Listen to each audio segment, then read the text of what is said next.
Magandang buhay mga kaibigan! Welcome to Home Food Garden Channel. For today's video, ibabahagi ko sa inyo ang natural remedy or mga halamang gamot para sa dysmenorrhea. Or pwede itong pang-remedy sa mga pananakit ng puson, sa mga baradong dugo, at sa mga irregular ang periods or sa mga hindi regular na dalaw. Paalala at babala, ito ay bawal na bawal sa mga buntis at sa mga hindi sigurado sa kondisyon.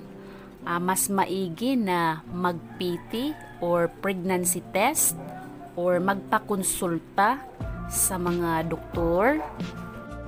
At disclaimer lang mga kapatid, ang purpose ng video na ito ay pang-informational, sharing personal experience, research, and opinion, at hindi ito pamalit sa ating mga medical experts advice. So mahigpit na pinapayo pa rin ang pagpakonsulta sa ating mga doktor. Sa ngayon, proceed naman tayo sa mga halamang gamot para sa dysmenorrhea.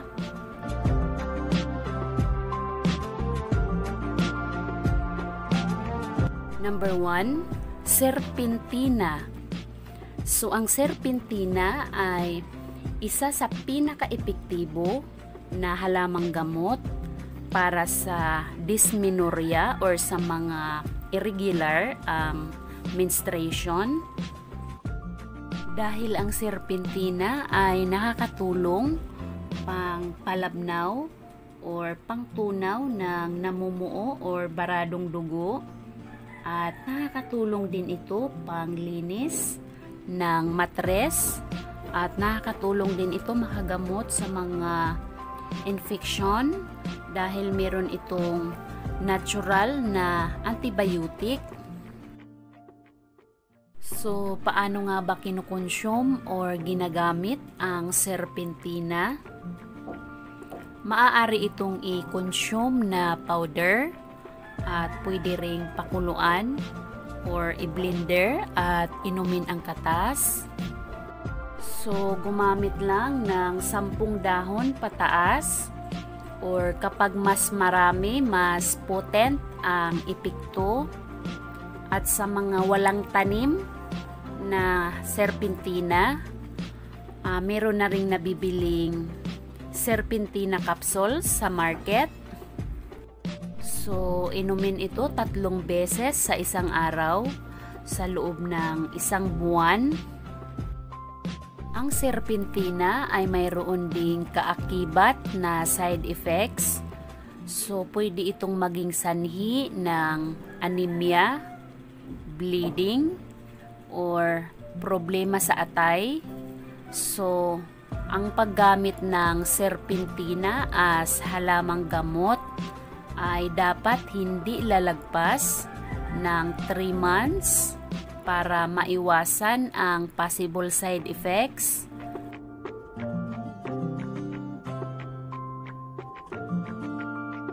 Number 2, damong Maria o mugwort. So, ang damong Maria ay kilala na mabisa na halamang gamot para sa dysmenorrhea or problema sa regla. So, magpakulo lamang ng damong Maria at inumin ang pinaglagaan. Maaari din itong i-blender. So, pwede itong haluan ng turmeric or luya, at maaari din itong haluan ng honey.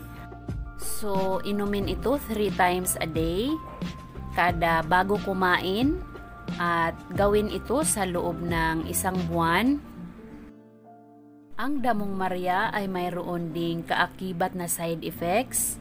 So, pwede itong magpalabnaw ng dugo, at pwede rin itong maging sanhi ng anemia. At para sa iba pang health benefits ng Damong Maria. Ilalagay ko ang link sa description below.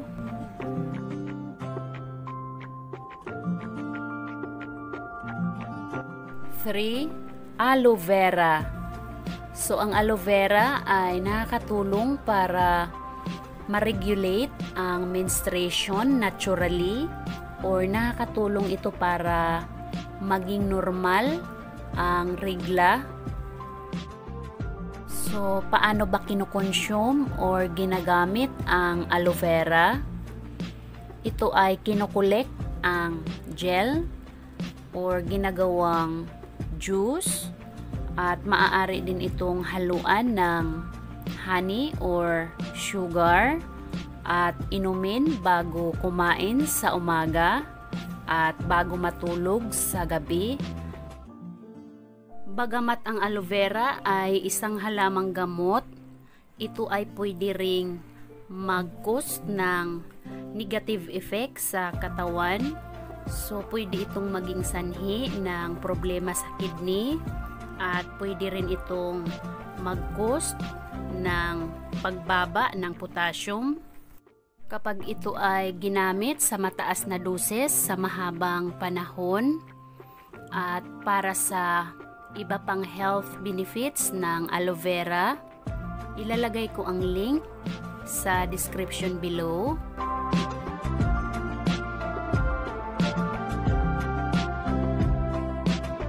Number 4, luyang dilaw or turmeric, at maaari ding gamitin ang luya.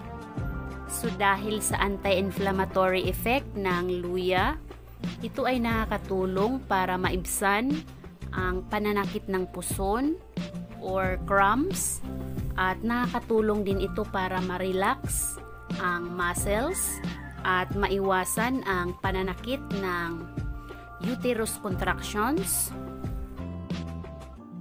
So, paano ba ginagamit or kinukonsume ang luyang dilaw o turmeric at luya? So, kapag gagamit ng fresh, maaari itong dikdikin at pakuluan ng 10 minuto at inumin ang pinaglagaan. At kapag gagamit naman ng turmeric powder, ginger powder or salabat, maaari itong lagyan ng mainit na tubig at inumin as tea or tsaa, at maaari din itong ipanghalo sa mga pagkain. Ang luyang dilaw o turmeric ay mayroon ding possible side effects. So, pwede rin itong maging dahilan ng pananakit ng sikmura or ng tiyan at ng ulcer. At para sa iba pang positive and negative effect ng luyang dilaw at sa mas klarong paggawa ng turmeric powder, ilalagay ko ang link sa description below.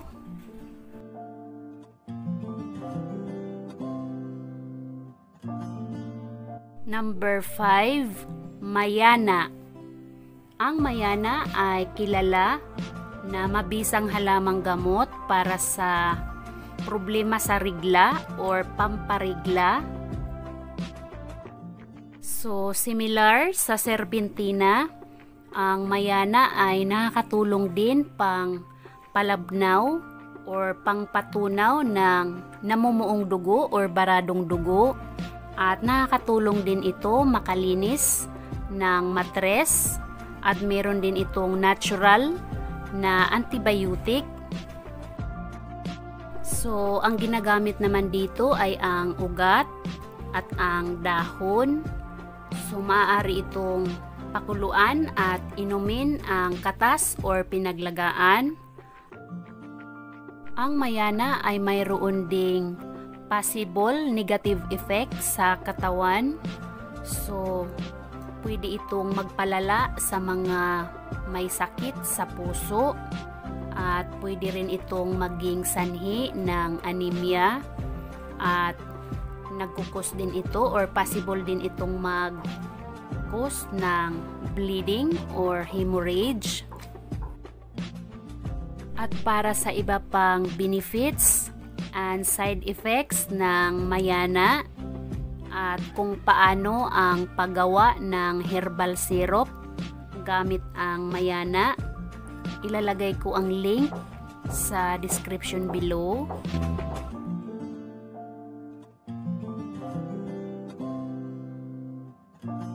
Number 6, makabuhay, or ito yung tinatawag sa Bisaya na panyawan. So ang panyawan ay kilala sa lasa na sobrang pait. So ito yung kalivel ng pait ng serpentina. So ang panyawan or makabuhay ay kilala na mabisang halamang gamot para sa dysmenorrhea or pamparigla, at ginagamit din ito pang remedy or panggamot, pang pababa ng blood sugar, blood pressure, at napakarami pa niyang benefits. Bagamat ang makabuhay or panyawan ay halamang gamot, ito ay mayroon ding possible side effects. So, pwede rin itong maging sanhi ng anemia at bawal din ito sa mga breastfeeding mothers at of course sa mga buntis.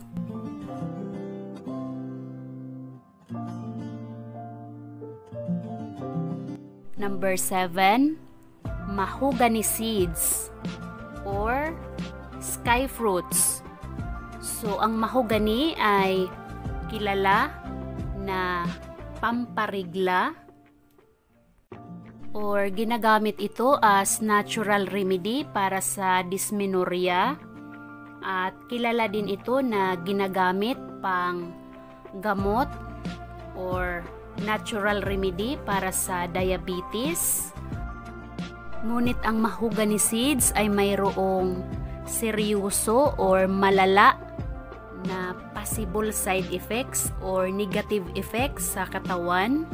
So, pwede itong maging sanhi ng damage sa atay or sa liver.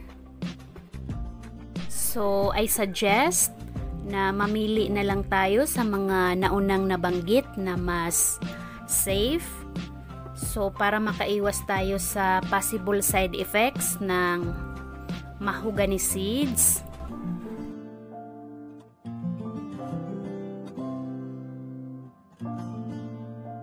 Number 8, papaya.